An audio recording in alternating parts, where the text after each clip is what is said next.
Greetings, you have been granted top secret access to the following content. It is for your ears and eyes only. Thank you for your cooperation.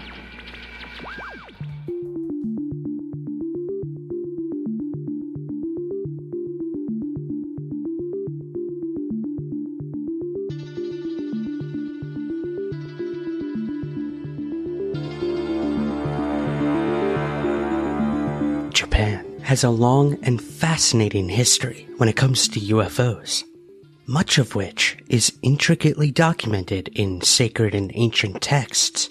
There's also an abundance of history, later documented by researchers, that existed only orally until relatively recent times.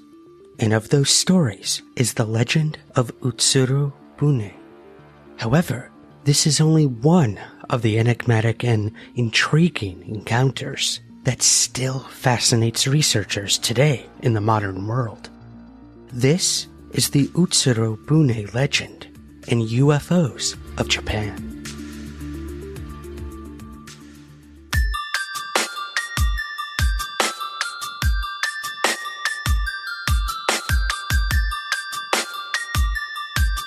This is Somewhere in the Skies with Ryan Sprague.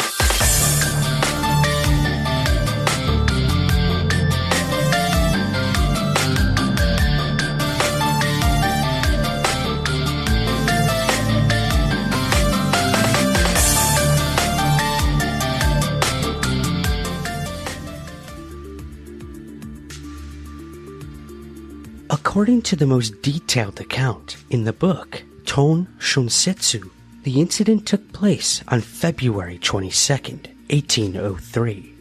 On that day, fishermen were working along the shore in Haredori in Hitachi province. However, the day was about to take a most dramatic turn.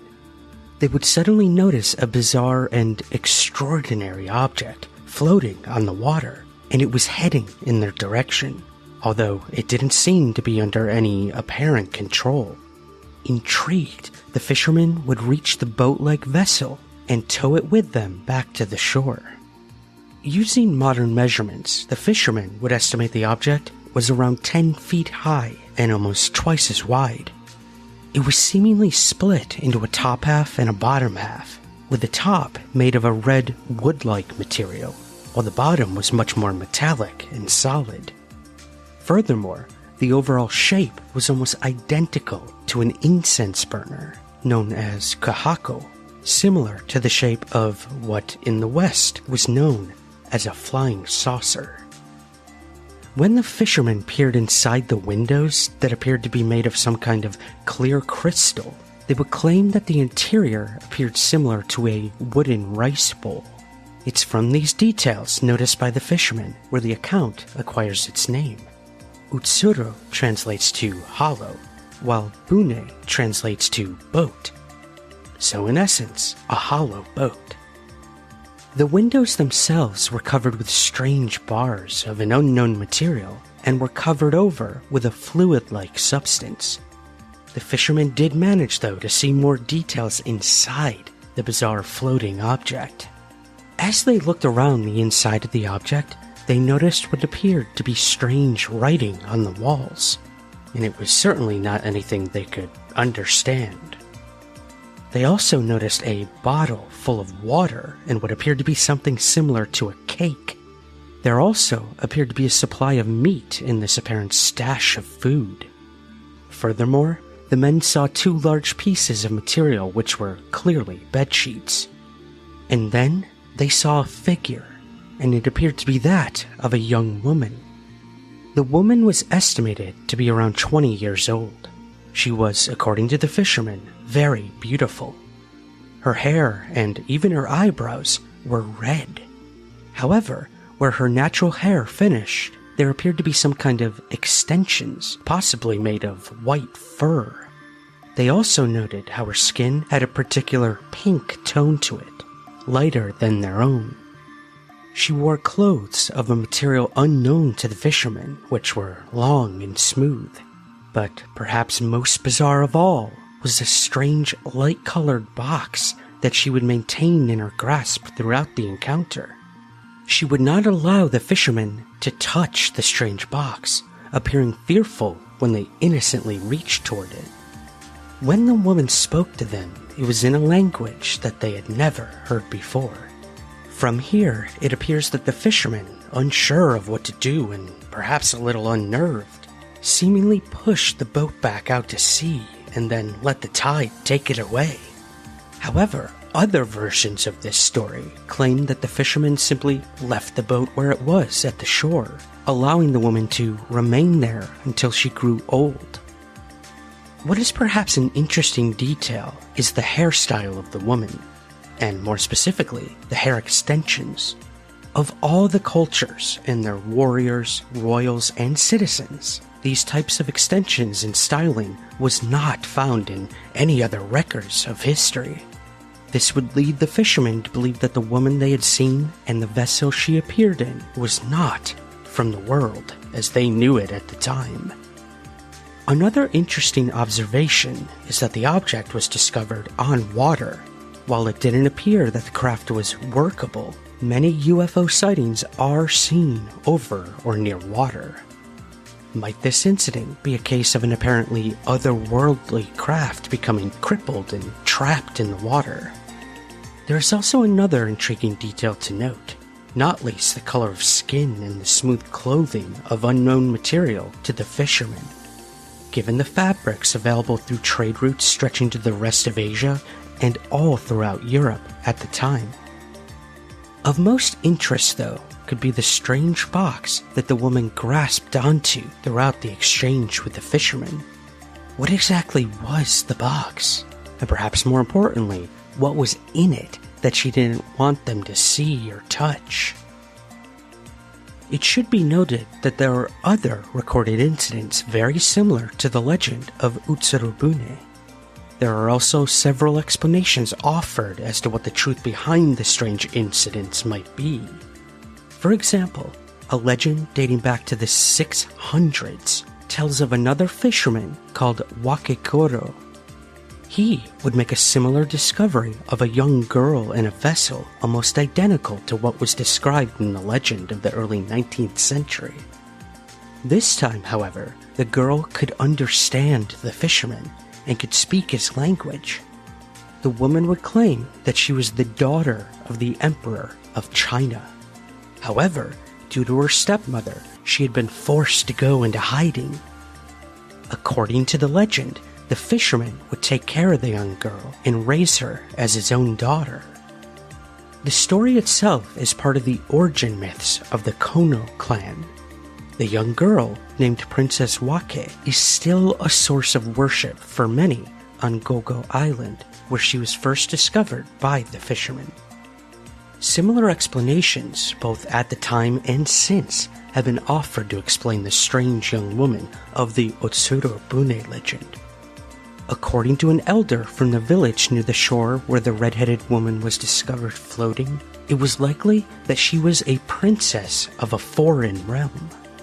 This elder would also offer that the woman had likely fled her country, possibly due to a scandal, most likely an affair outside of her marriage. Perhaps even more grim is the notion that in the strange box that she held was the head of her executed lover, which would explain why she wished not for anyone to see it. While this story sounds a little bizarre, other similar tales do exist. For example, according to another local legend, a similar aquatic vessel washed up on a shore not far from the area. On this occasion, when locals examined the strange boat-like object, not only did they discover a young woman inside, but also a board of wood to which was nailed a man's head, presumed to be the woman's illicit lover. Another similar legend contained in the Ton Shosetsu describes the woman as stunningly beautiful and with extremely pale skin. So are all of these reproductions of the same story? Perhaps one that was centuries old even then? Or might each have happened as separate, if almost identical incidents, exactly as recorded? According to a book written in 1844, Records of Seen and Heard Things from Russia, written by Kanamori Kinkin, it was a tradition among some regions to use white powder to decorate the hair. Perhaps even stranger, according to the legends collected in the book, many native Russian women were known to have strikingly red hair. The records of the investigation suggest that the person may have been a woman of importance, perhaps royalty, and likely of Russian origin. However, the book also makes the suggestion that this mystery woman, and indeed the boat in which she was discovered in, was maybe from Britain or even America. The main reason for this was that similar text and symbols described by the fishermen were similar to ones witnessed on British whaling vessels seen in the region. Whether this mid-19th century investigation is accurate or not is clearly open to debate. And indeed, as the decades have gone on, so has the fascination with the Utsuro Bune incident. There are many more contemporary reports and examinations of the incident. For example, historian Yanagida Kunio suggests that these round vessels were often witnessed on the waters around Japan and in the Far East region for hundreds of years. Might it be that the vessel was somehow damaged, hence why it may have been drifting helplessly? Could this vessel have been some sort of escape pod, released from a much larger flying craft that had perhaps crashed into the waters? Most modern investigations tend to drift toward explaining the encounter as a mixture of legend and myth, but also of broken memories of past events that may have had partial truths to them. Over many years, the account has developed into the most well-known versions that exist today, and they very well may be correct.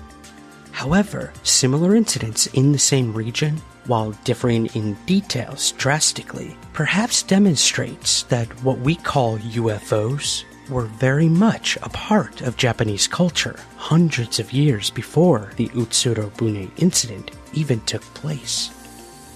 Perhaps one of the earliest recorded UFO incidents over the skies of Japan occurred almost 600 years earlier, in the year 1235. On the evening in question, General Yoritsune had set up camp for the evening with his army. However, not long after doing so, they would witness strange lights in the skies overhead. This bizarre encounter would last for several hours, with the lights dancing in the skies as if in a purposeful and intelligent choreographed way. With the army unnerved by what was happening, the general would gather his best men and order them to investigate the strange lights. Interestingly, the explanation they would offer was just as bizarre, when they claimed that the strange lights were the result of the wind making the stars sway.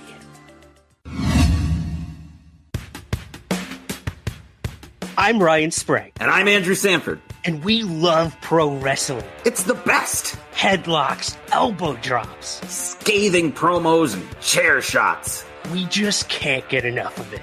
So, we started a podcast. You can join Ryan and me as we dig into the ins and outs of pro wrestling like the rabid fans we are. We've got interviews, previews, predictions, news, and so much more. And we're going to cover all of it on Somewhere in the Ring. Oh, yeah! Is that supposed to be Macho Man? Nope, no good. We'll work on it. Join us every Wednesday, wherever you get your podcasts, for all new episodes. And we'll see you somewhere in the ring. Somewhere in the Ring is part of the eOne Podcast Network.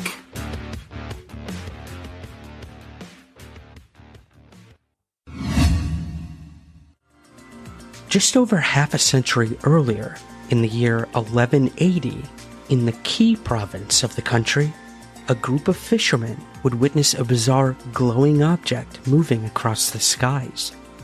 Even more intriguing, they would describe the object as a, quote, earthenware vessel, which is essentially a similar shape to a plate or a saucer.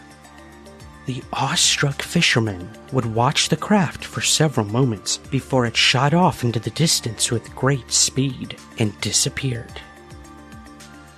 Perhaps one of the earliest encounters to be recorded as having occurred in Japan dates back to the year 2357 BC.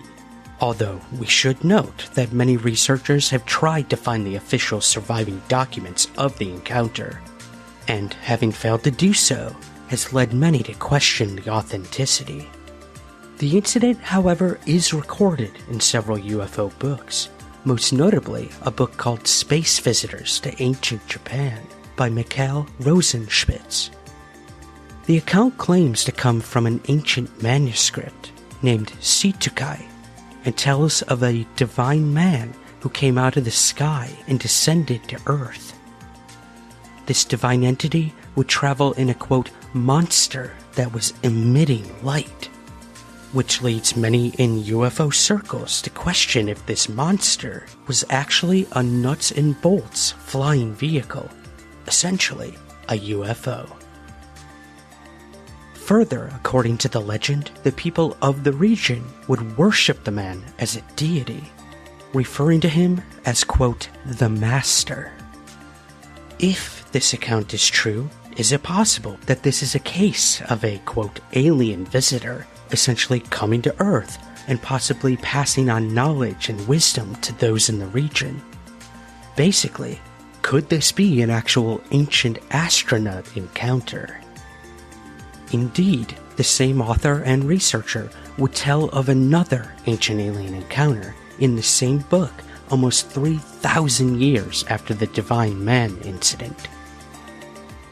According to the account, in the year 460, in the Katsuragi Mountains in Japan, Emperor Oho Hatsusvaka Takanomakoto was hunting in the region when he happened upon a tall man who descended from the sky and was dressed in tight-fitting clothing as well as wearing a strange hat. The emperor stood and watched the strange man as he landed to the ground, convinced he was witnessing the arrival of God himself. After several moments, the emperor would approach the mysterious man to ask who he was. According to the legends, the strange man answered, quote, I am the god of visible people. You give me your king's name, and I will give you mine. The emperor gave his name, prompting the tall man to answer that he was, quote, your obedient servant god, Hito Kotomushi. This is said to translate as, quote, goodness which sprays evil with one word. Nothing much is known of the encounter following these events, other than the tall man vacated his chariot and then proceeded to go hunting with the emperor. So was this really a god? Or is the explanation more likely to be that the emperor, if indeed the story is accurate, stumbled upon a visitor from another world? Or perhaps even another time? Like many creation stories of the ancient world, those of Japan speak of a time of the, quote, age of the gods, which lasted for 7 generations and was responsible for the creation of the world, and essentially the islands we know as Japan, which the deities who came from the initial 3 gods were tasked with. According to Japanese mythology, the first emperor, Emperor Jimmu, was the first human to rule the land and represented the transition between the age of the gods and the age of the empiric dynasties. Emperor Jimmu is widely accepted to have become leader around 660 BC, which is just under 2,000 years after the Divine Man incident. So is such a story mere legend? It's perhaps interesting that many ancient cultures, including the ancient Egyptians, Greeks, and Sumerians, all speak of a time when the gods walked the earth and ruled directly. They all also speak of a transferring of power to their chosen human successors, those who are given the divine right to rule. Indeed, even as far as the Middle Ages, although more because of the strong connections between ruling families and the church, kings would often claim direct connections to a saint in order that they could state, in turn, a connection to God. Could this suggest that these gods from different countries were of the same civilization, perhaps sent out from a central point in order to create civilizations and then nurture human rulers? While obviously pure speculation, if this was the case, was Japan a part of that process? The legends and myths of Japan, like many other countries, are vast and voluminous. While the vast majority of these myths are nothing but that, could it be possible that some, as we find in the myths and folklore of other cultures, in fact retellings of encounters with extraterrestrial intelligences? Might they be remnants of the time when these strange creatures did very much exist? And could they be somewhere still lurking, perhaps halfway between their world and ours? If these creatures are not visitors from another world, then perhaps we should consider, however remote the possibility, that they, including the young woman in the Utsuro Bune incident, came from somewhere else entirely. Perhaps one notion to consider is that the incident might not be of a lost or forbidden princess at all. The Russian theories, for example, appear unlikely, as do the connections to Britain and America. Might it be that the woman was very much human, but from a different time, or even dimension? Again, this is obviously pure speculation, but could it be that the hair and dress of the woman are not shown anywhere in historical records because it is in the records of the future still to come?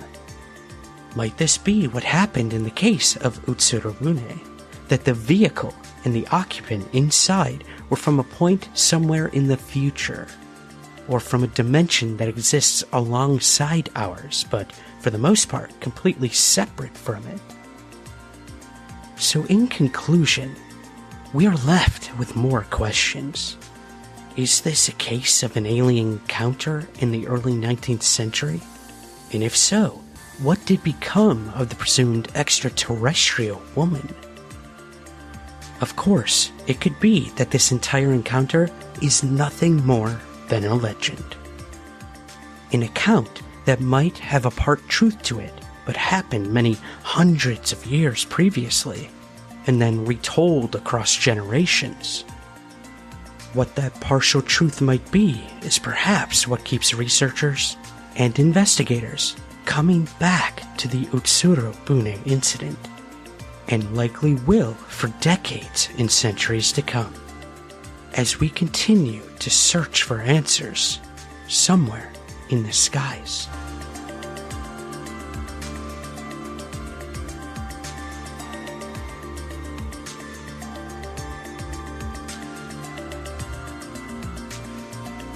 If you would like to hear a more modern UFO incident that happened in Japan, then hop on over to Patreon or become an Apple Premium subscriber right now and listen to a bonus episode entitled Abduction in Katami.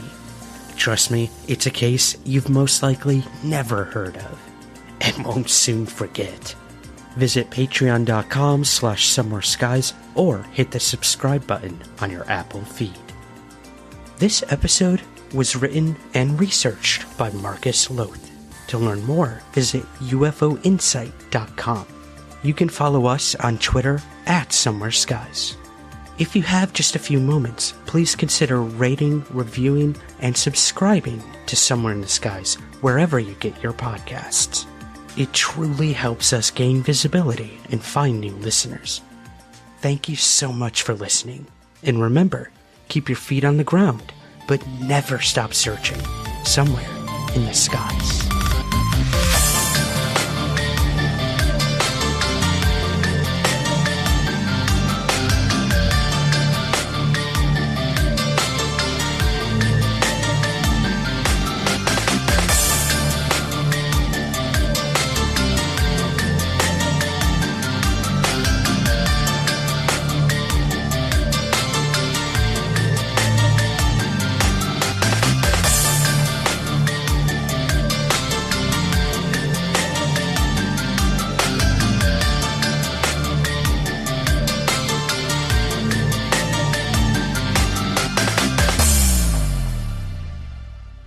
Somewhere in the Skies is produced by Third Kind Productions in association with the Entertainment One Podcast Network.